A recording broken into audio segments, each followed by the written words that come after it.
Each week, American History TV's American Artifacts takes viewers behind the scenes at archives, museums, and historic sites. We visited the National Portrait Gallery and toured the Ronald Reagan One Life exhibition with its curator, Sidney Hart. The exhibit is open through May of 2012.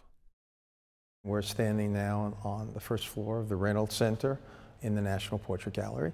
We're at what we call the One Life room, and it's a rather unique space in the Portrait Gallery.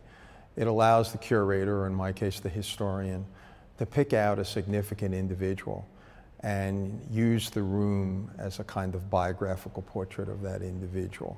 It's a figure in all kinds of areas of endeavor.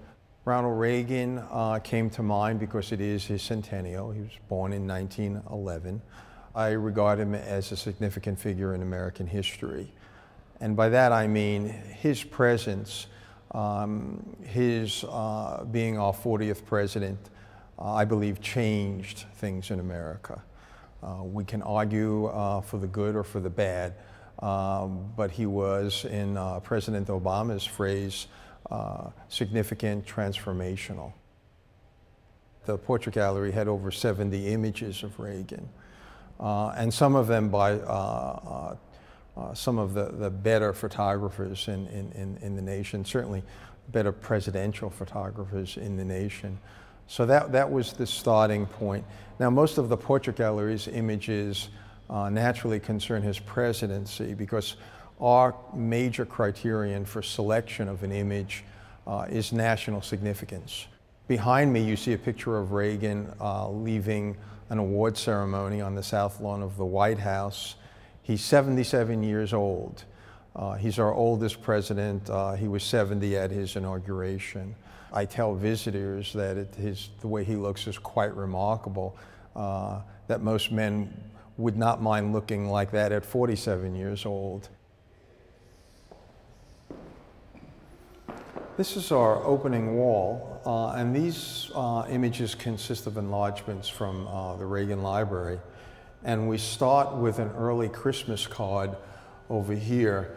This was taken in Dixon, Illinois. He was born in Tampico, Illinois, both small towns. The family was poor. His father was a salesman, but had problems keeping a job. He was a binge alcoholic. His mother, Nellie, a very religious woman and a woman who gave Reagan his love of theater and drama.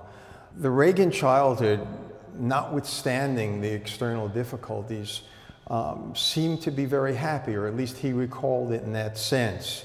He dealt with his father's alcoholism, and if you read his first autobiography, Where's the Rest of Me, he talks about at times carrying his father in from the front porch in the morning after a night of drinking. They called it in the family the Black Curse. Again, though, it never seems to have traumatized him. His childhood was happy. And he dealt well with it. He described his father, Jack, as the best raconteur he ever heard, and I'm sure that gene was passed on to the son. Reagan runs for governor of California in 1966. There's the image in front of you over there. He's successful in beating a very popular incumbent. He's underestimated. Reagan is not the first time. Reagan loved being underestimated. He knew it. It didn't bother him. He used it. When he wins the governor, a reporter asks him, well, what's going to be your first priority? And Reagan quips, I don't know. I never played a governor. So Reagan knew that everybody was seeing him as kind of a washed-up Hollywood actor. He used it. This is Aaron Schickler's original painting for the Time magazine cover, which announced not only Reagan's winning the presidency, but Reagan as Man of the Year in 1980. A few years back, I had been giving a tour to several Secret Service agents who worked for the president. And one of them had worked for Reagan. And if you go to our American Presidents exhibition, most of the portraits there are very formal. And then we have the formal portrait of Reagan, but this was up there then. And the agent turned away from the official portrait and looked at this. And he said, "This is Reagan. This is Ronald Reagan. This is the way I know him."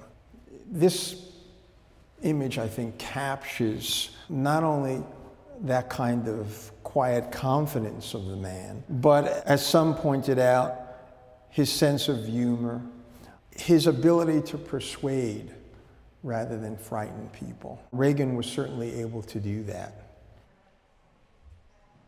The Ronald Reagan One Life exhibition is open through May of 2012 at the Smithsonian's National Portrait Gallery.